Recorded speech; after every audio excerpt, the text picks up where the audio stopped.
काव्या एक बहुत ही अमीर व्यक्ति की बेटी थी। वह बहुत ही घमंडी थी।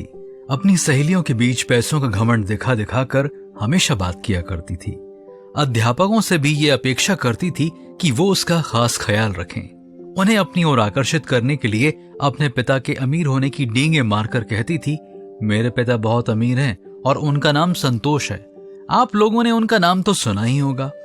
काव्या को जवाब देते हुए अध्यापिका ने भी साधारण ढंग से कहा, ठीक है। ये सुनकर काव्या से रहा न गया और अपनी सहेलियों के पास जाकर गुस्से से कहती है कि मेरे पिता का नाम संतोष है और वो बहुत ही अमीर हैं। ये जानकर भी अध्यापिका ने मुझे साधारण ढंग से जवाब दिया। ये मैं कैसे सहन कर सकती हूँ। अध्यापिका सभी छात्राओं को एक समान देखती है और सभी से सख्ती से पेश आती है। वह घर जाकर अपने पिता से कहती है, पापा, वह अध्यापिका मेरी ओर ध्यान ही नहीं देती। कुछ ऐसा कीजिए कि वह मुझसे इज्जत से पेश आए।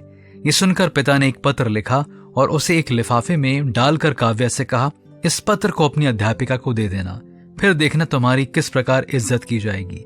ये सुनते ही काव्या बहुत खुश हो गई और अपने पिता को गले से लगा लिया। अगले दिन काव्या अध्यापिका को वह पत्र देती है। पत्र पढ़ने के बाद अध्यापिका उस पत्र को काव्या के हाथों में देकर उसे पढ़ने के लिए कहती है।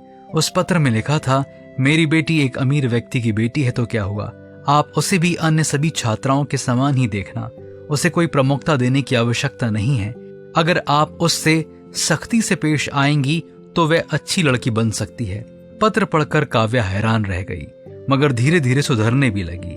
वह अपने आप को एक साधारण छात्रा के रूप में मानने लगी कि वह भी दूसरी छात्राओं की तरह ही है और सब एक समान ही है। प्रिय दोस्तों, हमें जिस प्रभु ने बनाया है वे भी पक्षपात नहीं करते हैं।